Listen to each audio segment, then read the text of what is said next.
15वें अध्याय में पुरुषोत्तम योग का वर्णन है। यतन्तो योगिनश्चैनम पश्यन्ति आत्मवस्थितम यतन्तो अपकृतात्मानो नैनम पश्यन्त चेतसा। भगवान कहते हैं पूर्व जन्म के जितने संस्कार मिले होते हैं वो इस जन्म में अच्छे और बुरे विचारों को प्रकट करते हैं, परंतु यहाँ सत्कर्म करके व्यक्ति अपनी पुरानी गलतियों को बदल लेता है। योग युक्त लोग शरीर में रहने वाली आत्मा को देखते हैं और अशुद्ध चित्त वाले व्यक्ति ये समझ नहीं पाते। प्रत्येक व्यक्ति जब जन्म लेता है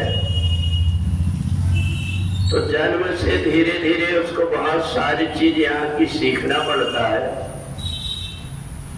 अगर उसे संग अच्छा मिल गया तो उसका जीवन बदल जाता है, और अगर व्यक्ति का संग बिगड़ गया तो वो मनुष्य रहते हुए भी अधम विचार वाला हो जाता है।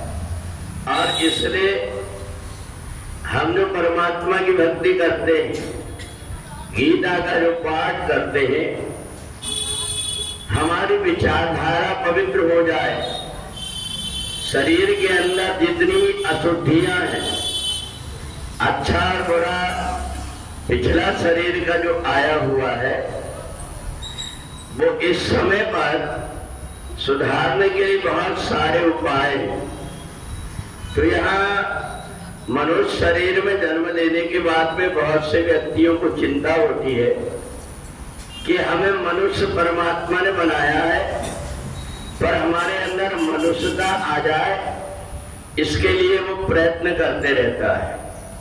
थोड़ी बहुत जो कुछ भी तकलीफ होती है उन सारी तकलीफों को सह लेता है, चाहे खान पान उसको सुधारना हो, चाहे अपनी आदतों को सुधारना हो, धीरे धीरे वो प्रयत्न करता है और एक समय आता है कि वो अपने अनुकूल अपनी आत्मा को बना देता है। तो इसी व्यक्ति को पुरुषोत्तम कहते हैं, जिसने अपनी आत्मा का शुद्धिकरण कर लिया वो पुरुषोत्तम हो गया।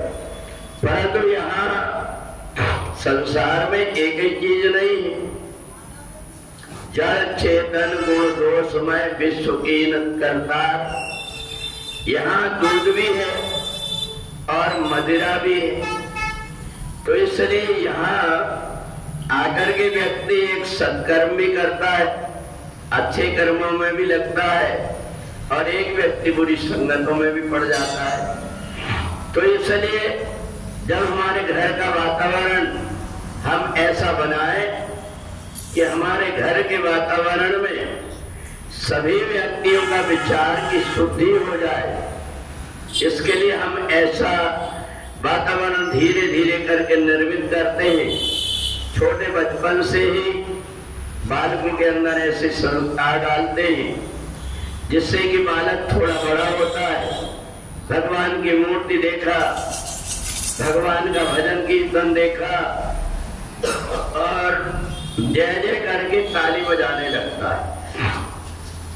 ये जो संस्कार हमारे द्वारा धीरे धीरे डाले जाते हैं, ये संस्कार जब परिपक्व हो जाते हैं तो व्यक्ति पुरुषोत्तम बन जाता है। और दूसरा वो व्यक्ति जिसकी आदतें बिगड़ रही है, जो रात्रि में बहुत रात तक जागते रहता है, सुबह तक के सोते रहता है, उसकी बुद्धि के अंदर धीरे धीरे कमियां आ जाती। प्रातः काल की वायु को सेवन करत सुजान, ताकि बुद्धि बढ़त है ज्ञान हो बलवान। सुबह का एक ऐसा वातावरण रहता है जहाँ व्यक्ति जब थोड़ा कुछ चिंतन करता है, इधर उधर की बात ना करके आत्मचिंतन में जब लग जाता है तो उसका पूरा दिन बहुत अच्छे से व्यतीत हो जाता है।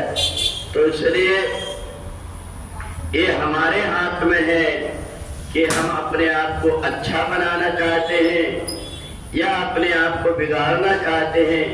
बहुत से साधन संसार में व्यक्ति को पुरुषोत्तम बनाने के भी है और बहुत से साधन बिगड़ने के लिए। बोलिए सच्चिदानंद भगवान की।